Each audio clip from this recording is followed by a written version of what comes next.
Happy Halloween, everyone, and welcome back to Hogwarts Realm. This is our November, actually the last day of October, but this is our November newsletter.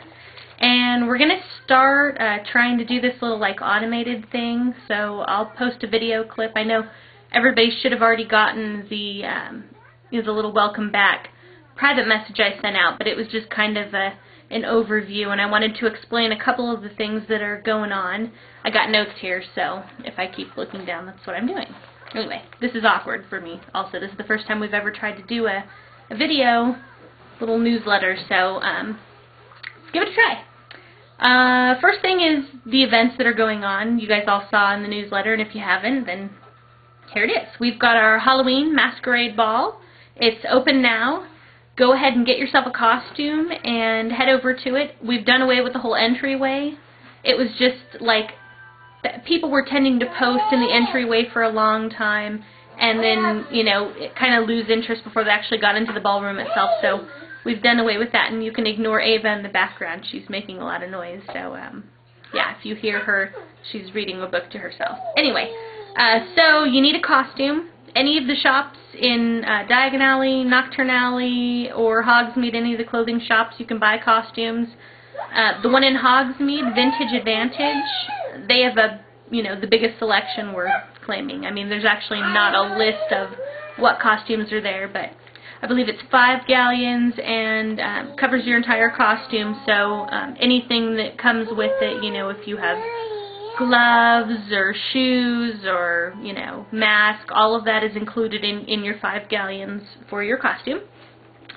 The Masquerade Ball will be going on all through November. I'm figuring probably the last day of November we'll close it and then open up a December winter ball.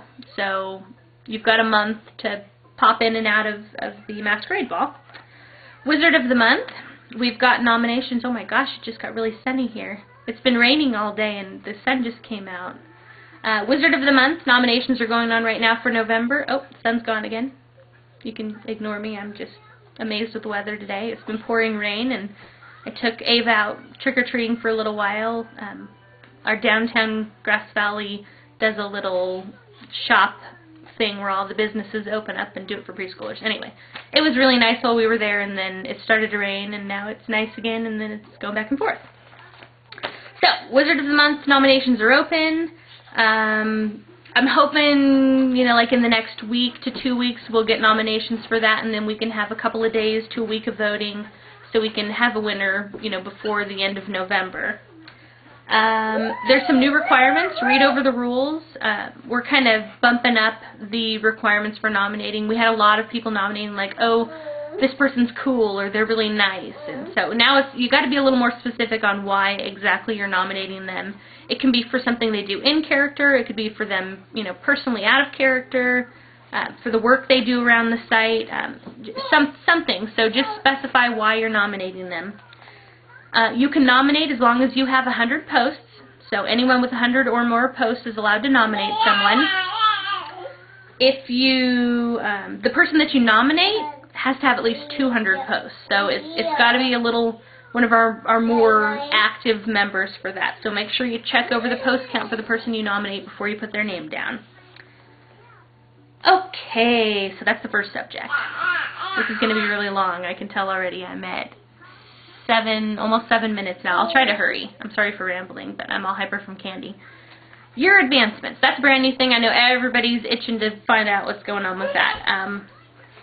If you're a first year and you're brand new to the site, if you like just joined and, you know, have done your shopping and haven't done a whole lot of posting or whatever yet, like since September 1st, if you've joined somewhere in between then and now, I had it previously where you had to start as a first year, and that's pretty much staying the same, but I've put in a little extra section in the character thing where you can provide links to other sites you've been a member on, and we can check it over if you've been real active on other sites, if you've, you know, if you've got a lot of RP experience.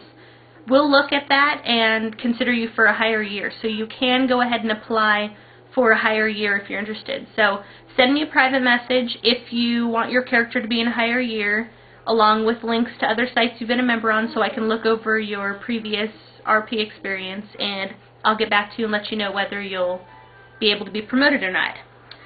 Current members, first year and up, any year, anyone who is a member who hasn't had a year advancement in the last like 3 months. So if I just advanced you in like June or July, you're not going to be eligible. But if you didn't get advanced then, you can message me. I'll look into it and see about bumping you up a year now. We're going to do it another probably 1 or 2 times before the actual end of term. So if you don't get it now, or if you just got year advanced, you'll have another chance in like February or March. So don't be discouraged. It'll be coming. That's pretty much it. Oh, being active, you know, I say you have to be active to be able to be eligible for year advancement. Being active isn't just showing up, logging in, posting once in a game, and then logging off. I mean, in actual role play, you have to have posts going on somewhere. I'm going to use like Annabelle for an example. She's a brand new person. Annabelle, I hope I'm not embarrassing you right now, but she's brand new. She's, you know, been with us like, I want to say 2 or I don't even think 3 months. She's been a real short time, but she's incredibly active. Her posts are really detailed. She is the perfect example of someone who will be qualified for a year advancement of at least 1 year, if not 2. People that have shown above and beyond, I will go ahead and bump them a couple of years if they want to.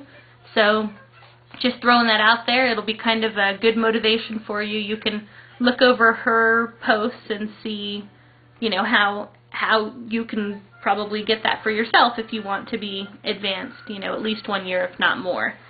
So that's it for that. Lessons. We've had kind of like ups and downs. It's been a little roller coaster ride with our lessons right now. We have a couple people that are doing substitute teaching that have, you know, started some. There's Ava again. That have started some lessons, and you know they've kind of gotten off slow, or you know they've done them slow purposely so people will have a chance to join in and, you know, not be left out of the first lesson. So there are a lot of first lessons posted right now. If you haven't attended any lessons yet, go ahead and do it. It's a good idea. It's fun. A lot of the lessons that are there are really good, so it'll be interesting.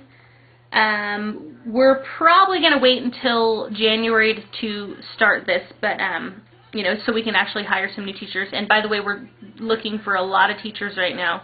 Lots of classes are open. Some of them that have subs teaching them, I will be accepting applications for, you know, permanent teachers for that. So if you're interested in teaching, make sure you qualify for requirements. Get a couple of lessons drafted. I need to see, you know, at least 3 or 4 detailed good lessons before I'll be able to approve you for the position. I want to make sure you're not going to post one lesson and run out of material. So